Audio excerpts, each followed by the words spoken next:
is going to unfold. The Cape's Big Wake Up, 6 to 9 a.m. All right, we had high hopes for the Olympic Games, Olympics 2020. Well, as you know, they ended up being suspended, curtailed. They got moved to 2021, still called Olympics 2020, the Tokyo Games 2020. It was all very, very confusing. What added to the confusion is the fact that there were no spectators in any of the swimming venues, the jumping and the throwing venues, in just any of the aquatics, the karate. I mean, just everywhere you looked, it was just emptiness.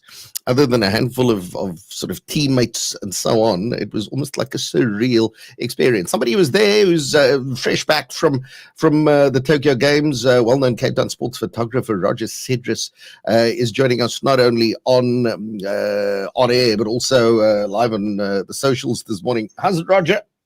Good morning, Aidan, and thanks to you and Grant and all the listeners. It's good to be back. Very cold in Cape Town, you know. Yeah, no. From the heat of Tokyo, I can well imagine. Now, listen, I mean, you've been to the Olympics before. You were in Rio in 2016. I mean, this has just this must have done your head in. This is the biggest sporting event on the planet, and there's just nobody. You're one of a handful of people at these events. There you are, busy taking pictures, but I mean, there's nobody else. There's nobody else, and I felt sorry for the Japanese because they couldn't even experience the Olympic Games. Yeah. Physically, this was the most enduring type of games I've ever experienced. Mm-hmm. Because of social distance practice. Even though the stadiums were empty, we weren't allowed access to the stadium. Mm-hmm. And you were subjected to lots of tests every day. I'll show you a little vial that we have to we have to put saliva in every day. Every day with a barcode. The barcode registered to your name, and you had to submit it every day. Some people had to do 14-day quarantines. I left on the 15th, got there the 16th. I had to do 3 days mandatory quarantine in the hotel. And then I was allowed out to go and, register and do all the paperwork and stuff to get into the game. So physically it was, I lost a few kilos, and I can honestly say I didn't run a bit, I had to walk. But the heat and the face mask, Aidan, combined, that was a bit, tough. But it was something we had to do, and we had to keep safe. And fortunately, you return with a negative test. Talking about tests, I mean, to leave Japan, 3,300 Rand for a PCR test compared to the 850 that we have to pay here. So price-wise, we shouldn't complain.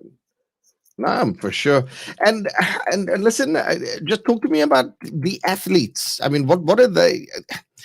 It's the biggest event of your life. In some cases, it's the only time these athletes will ever get to compete at the Olympics. They've done everything so that they can peak just in time for these games.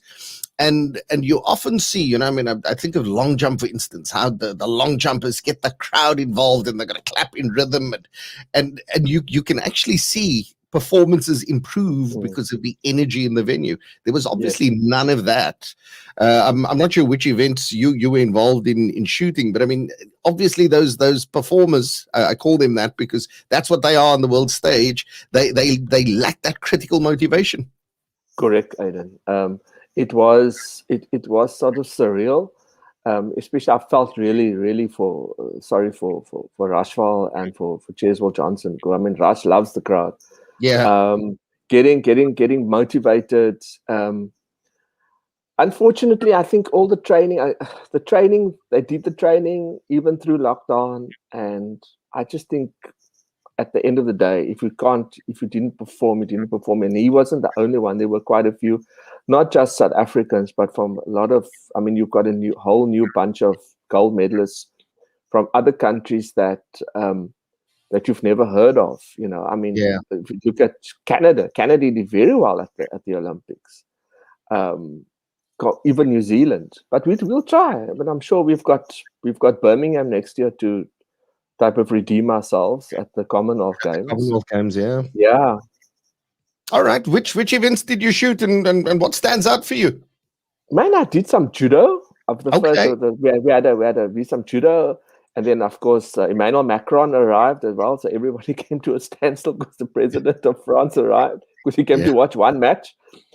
Did some judo, water polo. Water polo is very, very, very interesting. I think it's demanding. Did some hockey, women's and men's hockey, swimming, of course, Tatiana Schoenmaker, and most of it was athletics towards the end. It's tough. You can only do maximum of 3 sports a day, Aiden. You've got to factor in transport. Wherever you need to go, you got to get on a bus. So if I want to come to you, I've just got to go from here to the transport mall, get another bus, and come to you. So when I need to leave from your venue, I need to go back to the transport mall and come back. So you need to factor in like an hour each way into your day. So it becomes long, and you get to sleep about 4 to 4.5 hours a day. So that's what it takes to, people say, go and enjoy yourself. But you need to get the pictures. So you can't be tired. You need to force yourself to. But it's a privilege. It's still a privilege to be at the Olympic Games, whether it was through a pandemic or not.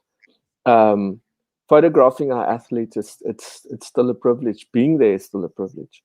Yeah, and the vibe within Team SA. I'm sure you spent a bit of time just sort of in the camp, as it were, sort of seeing people move around and so on. No, COVID protocols with media and we weren't allowed near the athletes. If there was an athlete, the minimum we had to stay away was 2 meters from any athlete. If the athletes came in, we had to give way. That's how strict the rules were. So there was no interaction between myself or the athletes, except when they walked up through the mix zone or something like that. And that's so different. I mean, we've got to understand that is so incredibly different from how it was in Commonwealth Games or Olympic Games of the past, right? Yes, it's very different, because you don't get to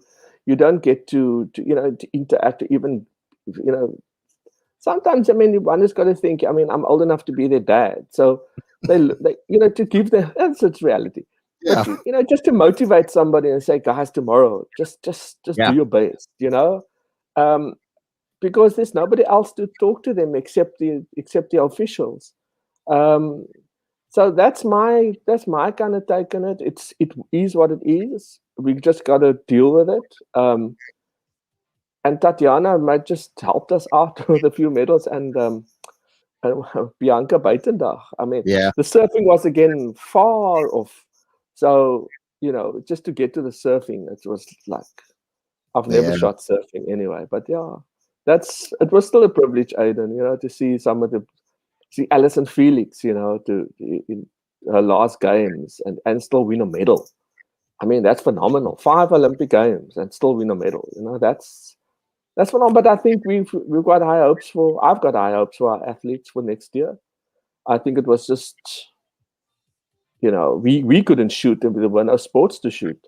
So this was my first big event outside of South Africa again.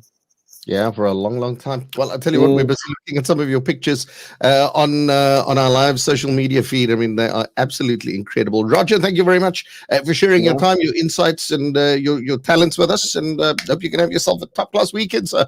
You too. Now I'm off to Kenya now for the World Junior Championships, which starts on Tuesday. So let's hope that new crop of sprinters and athletes will come through for us. For sure. All right, well, he's a busy man, which is not a bad thing. His name's Roger Sedres, a very well-known international sports photographer based here in Cape Town. Appreciate his insights with us here on Hot Breakfast.